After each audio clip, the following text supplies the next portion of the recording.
오늘 말씀에서는요, 이렇게 그 과실을 맺는다라는 주제 키워드입니다. 주제 언어 단어거든요. 과실을 맺는다라는 단어가 6번 등장합니다. 또 거한다라는 이 단어가 6번 등장하는데 여기를 눈여겨 보시면서 우리 교독하시겠습니다. 요한복음 15장 1절부터 10절까지입니다. 내가 참 포도나무요 내 아버지는 그 농부라. 무릇 내게 있어 과실을 맺지 아니하는 가지는 아버지께서 이를 제해 버리시고 무릇 과실을 맺는 가지는 더 과실을 맺게 하려 하여 이를 깨끗게 하시느니라. 너희는 내가 일러준 말로 이미 깨끗하였으니 내 안에 거하라. 나도 너희 안에 거하리라. 가지가 포도나무에 붙어있지 아니하면 절로 과실을 맺을 수 없음 같이 너희도 내 안에 있지 아니하면 그러하리라. 나는 포도나무요 너희는 가지니 저가 내 안에 내가 저 안에 있으면 이 사람은 과실을 많이 맺나니 나를 떠나서는 너희가 아무것도 할 수 없음이라. 사람이 내 안에 거하지 아니하면 가지처럼 밖에 버리워 말라지나니 사람들이 이것을 모아다가 불에 던져 사르느니라. 너희가 내 안에 거하고 내 말이 너희 안에 거하면 무엇이든지 원하는 대로 구하라. 그리하면 이루리라. 너희가 과실을 많이 맺으면 내 아버지께서 영광을 받으실 것이요 너희가 내 제자가 되리라. 아버지께서 나를 사랑하신 것 같이 나도 너희를 사랑하였으니 나의 사랑 안에 거하라. 내가 아버지의 계명을 지켜 그의 사랑 안에 거하는 것 같이 너희도 내 계명을 지키면 내 사랑 안에 거하리라. 아멘. 우리 교회가 이렇게 이제 개혁되는 마당에 모든 것이 참 감사하지만 한 가지 아쉬운 점이 있습니다. 모든 것이란 얘기는 저희가 이제 이렇게 이렇게 정말 어려운 많은 환경 가운데 있지만 그럼에도 불구하고 저희가 이제 잘못된 부분에서 고칠 수 있도록 이렇게 하나님께서 정말 귀한 기회 주신 것이 아닌가. 너무 감사하지요. 많이 고단하고 어렵지만 그럼에도 불구하고 그 어려움보다 감사가 더 크고 정말 큽니다. 근데 한 가지 아쉽다는 얘기는 뭐냐면 우리가 중요한 이건 이제 우리 교회가 개혁되는 마당을 벗어나서라도 그런 부분이 있습니다. 예를 들면 이런 거죠. 우리는 신천지 새 하늘과 새 땅을 사모해야 됩니다. 우리는 신천지 교인입니다. 썰렁하죠, 그죠? 이 말이 뭐냐면 신천지가 얼마나 소중한 건지 여러분 아시지요? 신천지는 영원한 곳 아니겠습니까? 새하늘과 새 땅이에요. 근데 어느 순간에 그 단어를 사용하기가 너무 민망한 이 사태가 되어버리고 말았습니다. 저번 주입니다. 저번 주에 이렇게 가다 보니까 우리 전사님이 제가 참 사랑하는 전사님인데 여기다 빨간 이상한 배지를 딱 붙이고 왔어요. 우리 쪽에 저랑 같이 일하는 그 교회학교 전사님인데 빨간 무슨 배지를 붙여가지고 제가 덜컹 이제 동그란 배지를 함부로 다룰 수도 없는 그런 시대가 되어버리고 말았습니다. 환언이란 말이 얼마나 고상한 말이겠습니까? 말씀으로 돌아간다. Return to the Bible. 말씀으로 돌아간다. 환원 운동, 환원 운동 이런 말을 쓰기도 불편한 시대가 되어버리고 말았습니다. 말씀으로 돌아가는 것이 우리의 운동입니다 라고 말하기가 좀 많이 민망한 그런 시대가 되어버리고 마른 것이죠. 옛날에 제가 역곡에 산 적이 있습니다. 역곡에 가게 되면요, 거기는 이렇게 못된 그 어떤 분들이 참 많이 모여 삽니다. 저희 집 바로 옆에는 영생교가 있었습니다. 거기 무시무시하거든요. 영생교. 사실 말이죠, 우리는 종교인이 아니다. 그 말 맞는 말입니다. 우리는요 생명의 종교, 영생교인이 맞습니다. 근데 우리는 영생교인입니다 하면 또 얼마나 썰렁하겠습니까? 이런 우리의 고유한 단어들이 있습니다. 근데 마음껏 사용하기가 불편한 그런 시대가 되어버리고 말았습니다. 어떤 사람이 그 말을 했기 때문에 사용하지 않는다. 어떤 사람이 좋아하는 단어이기 때문에 그런 이 문장이기 때문에 사용하고 싶지 않다. 이거는 이제 우리 사실은 그 마음 가운데 상처가 많이 있는 거거든요. 근데 이게 어떻게 치유될지 또 얼마나 걸릴지 잘 모르겠습니다. 어떤 분이 사용한 단어가 턱턱 나올 때마다 우리는 그때마다 턱턱 생각이 턱턱 멈추게 되고 또 이제 은혜가 턱턱 이렇게 멈출 때가 많이 있습니다. 제가 그렇습니다. 이건 아니거든요. 우리는 속히 누가 뭐라 한다 하더라도 성경이 그렇게 말하고 있다 한다면 우리는 담대히 사용할 수 있는 그런 성도가 되어야 될 것 같습니다. 오늘 같이 나누고 싶은 얘기는 좀 부담스러운 얘기 될 수도 있을 것 같습니다. 시간도 많지 않은데 부담스러운 얘기. 오늘도 성찬이 있고 우린 9시 50분에 뭐가 어떻게 돼도 이제 끝나야 되거든요. 근데 좀 이제 불편한 얘기일 수도 있겠지만 봉사에 대한 얘기를 하고 싶어서 이제 이렇게 좀 무겁게 얘기 시작했습니다. 우리 성도님들 어떻습니까? 전에는요, 보통 우리 성도들 보더라도 한 개만 봉사하는 분이 그렇게 드물었습니다. 그게 맞는지 모르겠지만 있는 자에게 더 있게 한다. 이렇게 하면서 이제 이 직분 맡은 자에게 있는 자에게 더 있게 하는 거야 하면서 막 맡겨가지고 어떤 사람은 이 주일만 5개 하기도 하고 막 그렇게 했습니다.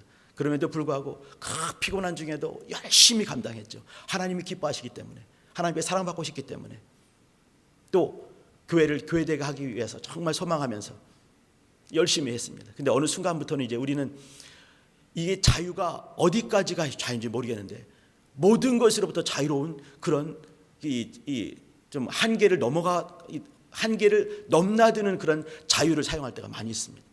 한번 봐주시기 바랍니다. 내가 하나님의 사랑의 울타리 안에, 기도의 울타리 안에, 생명의 울타리 안에 방주에서 양쪽을 이렇게 할 수가 없습니다. 내가 정말 주님의 말씀으로 진리로 말미암아 자유한 가운데 영적 생활을 하고 있는지, 아니면은 예전에 어떤 모습 때문에 반대로 튕겨나가면서 이렇게 한계를 넘나들고 있지는 않은지 봐주시기 바랍니다. 9시 예배에 오시는 분이라 한다면 정말 이제 이렇게 봉사에 대해서 다시 한번 재정립해야 될 것 같은 마음을 갖게 됩니다. 오늘 같이 본 요한복음 15장은 14장 마지막 절에서는 주님께서 이렇게 일어나라 여기를 떠나자 이렇게 했습니다. 어디서 일어났겠습니까? 다락방에서 일어난 것입니다. 주님께서 이제 이렇게 애찬을 하시고 이제 이렇게 마가네 집 다락방을 일어나서 움직이시는 것이죠. 어디로 움직이시겠습니까? 여기 이제 우리가 읽는 데가 15장을 읽었습니다. 14장, 13장, 14장, 15장, 16장, 17장까지 여기는 빨갛게 되어 있습니다. 주님의 마지막 일주일 부분 중에 중요한 부분이 이곳에 있는 것입니다. 우리가 읽은 15장 정도면 어디로 가고 있냐면 일어나자 함께 가자 여기를 떠나자 했을 때 어디로 갔겠습니까? 겟세마네 동산으로 움직이시는 겁니다. 그러면 마가네 다락방에서 겟세마네 동산 가셨다가 그 다음에 어디 가시겠습니까? 마지막 주님의 종착지 골고다로 가셔서 죽으시는 것입니다. 그러면 이 중요한 이 세 지형 중에 또 중요한 일주일 중에 주신 말씀이십니다.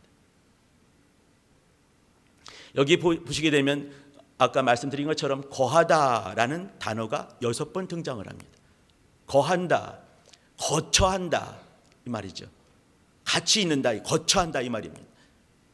거처한다는 말을 이 헬라 말로 쓰여졌겠죠 여기는. 그러나 히브리 말로 바꾸게 되면은 미시칸이란 단어입니다. 미시칸이란 단어를 성경적으로 번역하게 되면 성막이 됩니다. 우리 성도님들 성막 잘 아시지요? 우리 교회는 특별히 이제 이 성막의 모형과 실상 아주 잘 배웠습니다. 잘 배운 것입니다. 인정하셔야 됩니다. 잘못 배운 것이 아닙니다. 이걸 적용할 때 이상하게 해석은 할 수 있겠지만 그러나 잘 배운 부분은 인정하셔야 됩니다. 하나님의 이름이 거하는 곳이고 하나님이 거하시는 곳이다 말씀하셨습니다. 미시칸, 성막. 성막이란 용어가 가장 많이 나오는데요. 가장 많이 성막에 대해서 가장 많이 쓰여진 성경은 레위기입니다. 그렇기 때문에 레위기가 중요한 것이에요. 그 다음이 출애굽기입니다. 출애굽기는 말이죠. 이 신약 성경에서 구약을 가장 많이 인용한데 그것은 뭐냐면 이사야서입니다. 그 다음이 시편입니다. 길지요, 그죠? 그 다음이 출애굽기예요. 출애굽기가 세 번째로 이 신약 성경에서 많이 인용을 한 중요한 대목이 있습니다. 이 출애굽기는 말이죠. 성막이란 단어가 약 한 이 성경에 100번이 좀 안 나오게 한 90번이 좀 안 나오게 나옵니다. 근데 그 중에서 52번 등장을 해요. 성막이란 단어가. 그러니까 성막을 가장 많이 말한 데가 레위기와 더불어서 출애굽기가 가장 많이 말을 했습니다. 성막이란 단어가 처음 나온 때가 언제겠습니까? 출애굽기입니다. 출애굽기 26장 1절이거든요. 성막을 이렇게 만들어라 말씀을 하고 있습니다. 출애굽기 40장 마지막 절은 뭐냐면 성막 위에 구름이, 낮에는 구름 기둥이, 밤에는 구름 기둥 속에서 불 기둥이 일어나게 되면서 모든 이스라엘 사람들이 그걸 보게 되고, 하나님이 임재하셨구나, 하나님이 저곳에 거하시는구나, 그것을 알게 만들었습니다. 출애굽기 40장에 보시게 되면요, 이렇게 하나님께서 모세에게 명하신 것이 다 이루어졌다라는 단어가, 동일한 단어가 7번 등장을 합니다. 7번 하게 되면 우리는 긴장해야 됩니다. 보통 단어가 아니거든요. 자, 출애굽기, 여기 저는요 요한복음 15장과 출애굽기와 연결돼서 말씀을 드리고 있는 겁니다. 사실 이제 시편 80편도 다 갖고 와야 될 텐데 그런 시간이 안 돼서 좀 안타깝습니다. 근데 여기 이제 이렇게 출애굽기 보시게 되면요, 총 40장인데 1장부터 19장까지는 출애굽하는 과정입니다. 하나님께서 이렇게 세상 가운데서 확 잡으셔가지고 확 끌고 가는, 정말 이제 세상에서 이게 벗어날 수 있게 애굽이란 그 당대 최고의 제국으로부터 끄집어내는 출애굽하는 그 장면입니다. 하나님과 그 애굽에 있는 신들과 막 싸우는 것이 10가지 재앙을 통해서 우리는 잘 배웠습니다. 그냥 하는 것이 아니라 신들과의 전쟁이었거든요. 하나님께서 그걸 다 깨부시고 하늘을 깜깜하게 만드시고 장자를 다 죽여버리면서 끄집어내셨습니다. 구원하신 것이죠. 우리가 구원받는 것과 동일한 것입니다. 이어지는 것이 20장부터 34장까지, 이것은요 시내산 언약이 이루어지는 것입니다. 출애굽을 했으면 구원받았구나, 끝나는 것이 아닌 것이에요. 거기서 끝나면 안 되고요, 그것을 약속으로 주시는 분으로부터 그 약속을 소유해야 되는 것이에요. 약속이 내 안에 있다, 말씀이 내 안에 거한다라는 것을 경험해야 되는 것이죠. 10가지 이 계명을 통해서, 또 율법들을 통해서 시내산 계약이 이루어지게 되고, 근데 그럼에도 불구하고 우리 인생들은 그것을 감당할 만한 또 그 모습이 못 됩니다. 우리의 못된 모습들이 있는 거죠. 32장 보시게 되면요, 그 이 첫 번째 언약이 그냥 깨져버리는, 그 언약이 파해지는, 모세가 화를 내면서 그 돌판을 깨트려 버리는 그 장면이 나오게 되는 거죠.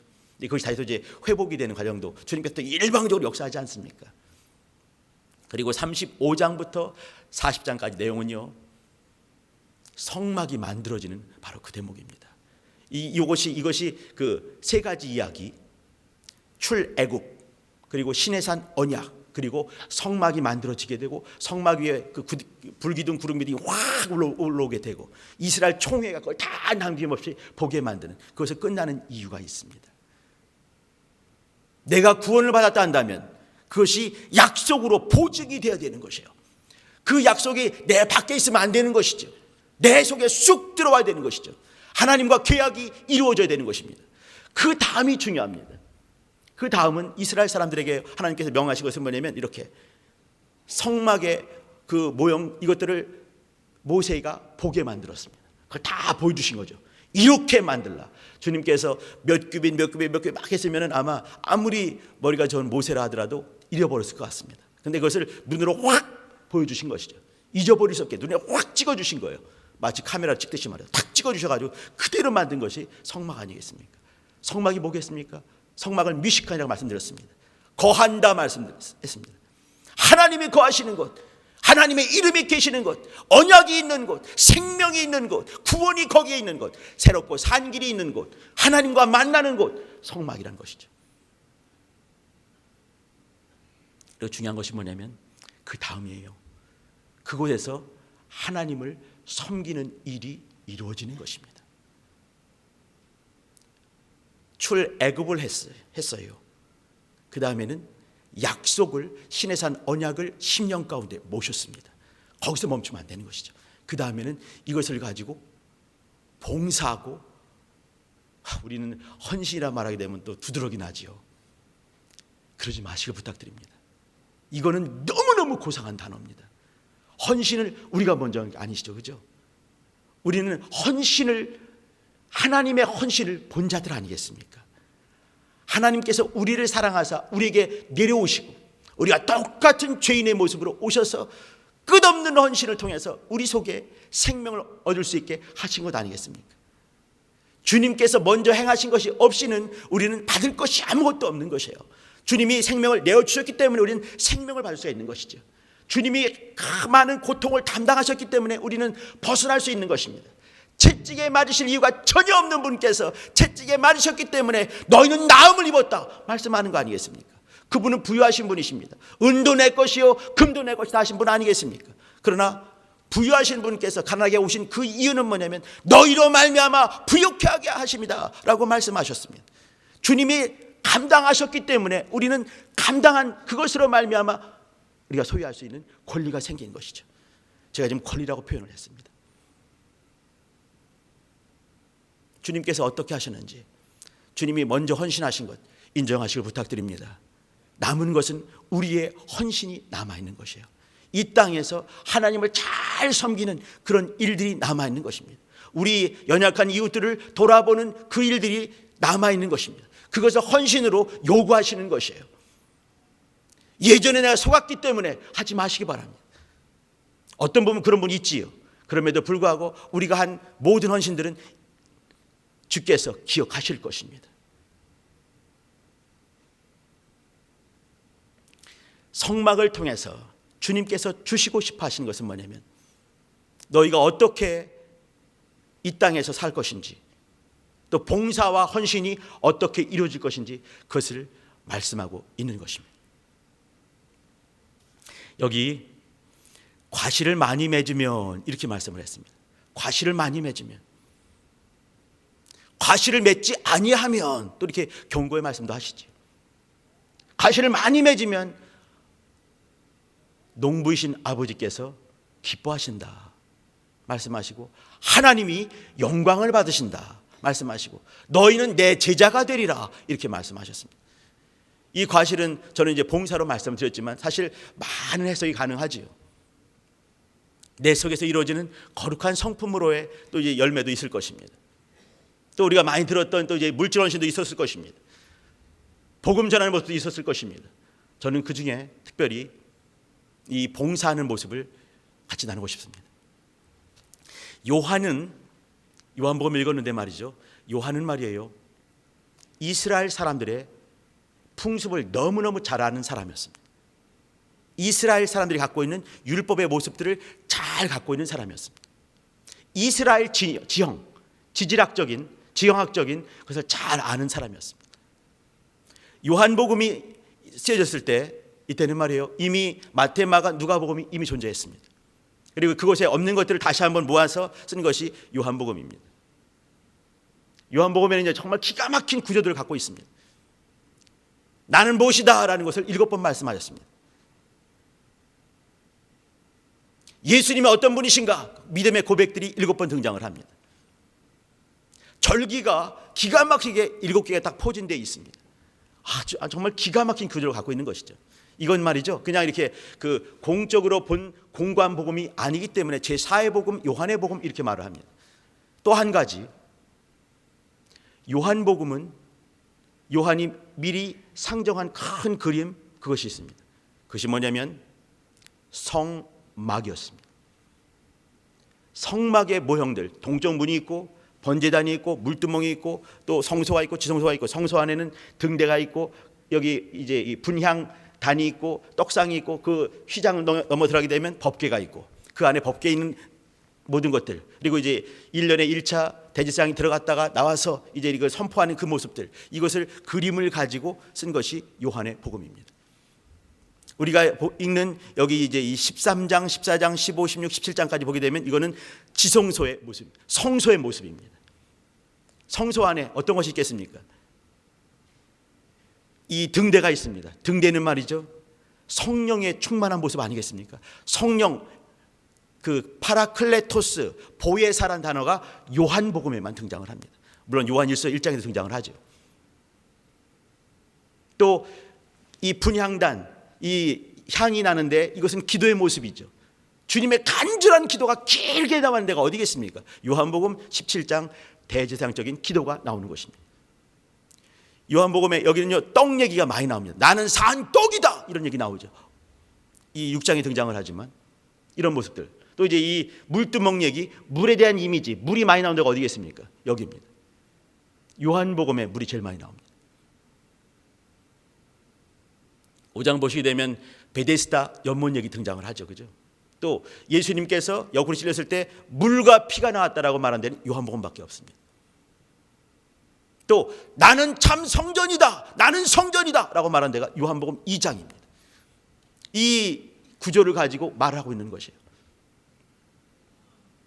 맨 마지막 우리 이제 21장을 보려고 하는 건데 따로 보지는 않겠습니다.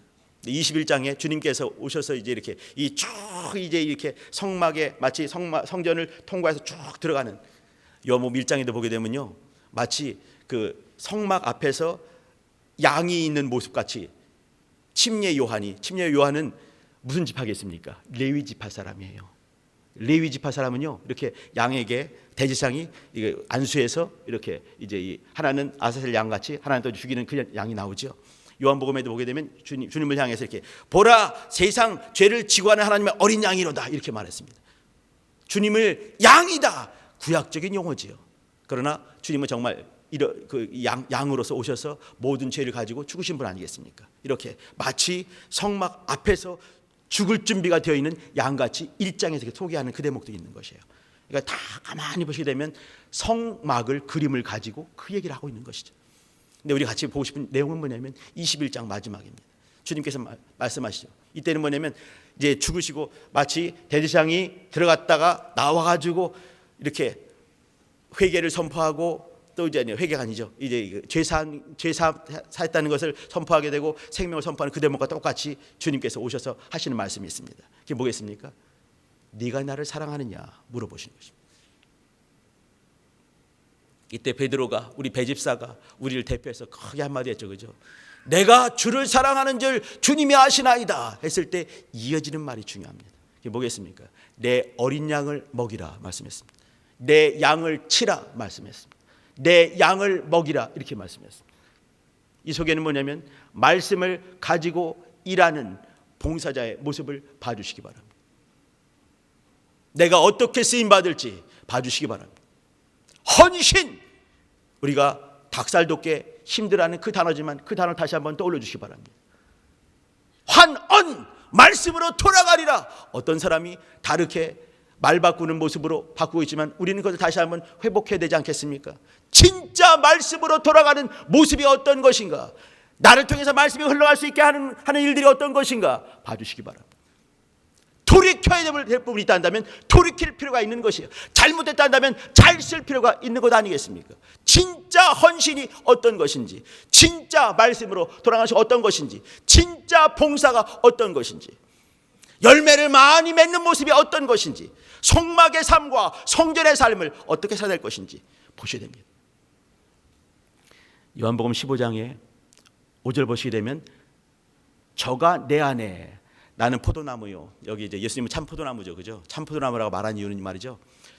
포도나무가 있습니다. 그게 뭐겠습니까? 포도나무는요, 이스라엘이었습니다. 포도나무는요, 우리의 모습입니다. 그런데 진짜 포도나무, 참 사람, 참 인자로우신 예수, 이 때문에 참 포도나무 이렇게 말씀하시는 건데 15장 5절 말씀드립니다. 나는 포도나무요, 너희는 가지니 저가 내 안에, 저가 내 안에가 뭐겠습니까? 예수가 성전인 걸 말하는 것이요. 저가 내 안에. 예수가 성전이기 때문에 우리는 그 안에 들어가야 됩니다. 하나님, 예수, 저가 내 안에, 이거는 예수가 성전된 모습이에요. 그럼 하나님 어디 계시겠습니까? 성전 안에 계신 거예요. 이 때문에 주께서 아버지가 내 안에 이렇게 말씀하는 거예요. 아버지가 내 안에, 너희가 내 안에, 아버지가 내 안에. 그러면 아버지가 내 안에 계시기 때문에 우리는 그분 안에 들어가지 않고는 아버지를 만날 길이 없는 것이에요. 이어지는 말씀, 내가 저 안에 이렇게 말씀하셨습니다. 이건 뭐겠습니까? 우리가 성전되는 것이에요. 우리가 성전될 때 예수님의 이름이, 예수의 말씀이 내 안에 있는 것이죠. 우리가 성전될 때, 자, 그러면 우리가 성전이 되고요, 예수님이 성전이 되셨습니다. 남는 것은 뭐겠습니까? 섬기는 것이 남아있는 것이에요.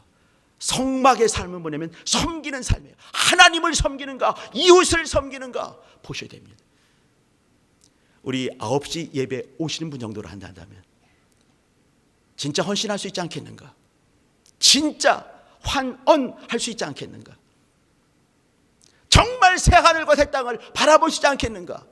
영생이 우리 속에 있는 것을 내가 경험하는 것처럼 많은 영혼들 앞에 전하고 증거할 수 있는 그런 삶을 살 수 있지 않겠는가 생각을 한번 해봅니다.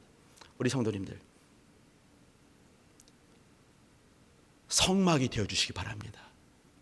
예수님이 참 성전 되신 것처럼 성전의 삶을 살아주시길 부탁드립니다. 헌신하는 삶이고요, 봉사하는 삶이고요, 말씀으로 돌아가는 삶이고요, 새하늘과 새 땅을 바라보는 그런 삶입니다.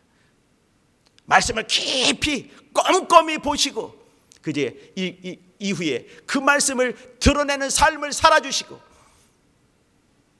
출애굽기 40장 마지막 절에 성막 위에 불기둥 구름이 확 올라오는 것을 온 이스라엘 보면서 미식한 하나님이 저기 거하신다 하는 고백이 될 수 있게 해주셔야 됩니다. 내 앞에 있는 영혼들이 하나님을 어떻게 섬기는가, 또 어떻게 하나님의 복을 받는가, 어떠한 모습이 참 성전의 삶의 모습인가 보여줄 수 있는 성전의 삶 살아주시기를 예수님 부탁드립니다. 기도하시죠. 기도하실 때, 하나님, 너희가 내 안에 거하고, 예수님이 성전 되신 겁니다. 내 말 너희 안에 거하면, 네가 성전이 된다면 이거죠. 봉사자가 된다는 얘기입니다. 성막의 삶을 사는 것이죠. 하나님, 이와 삶을 살게 도와주세요. 예수 이름으로 기도합니다.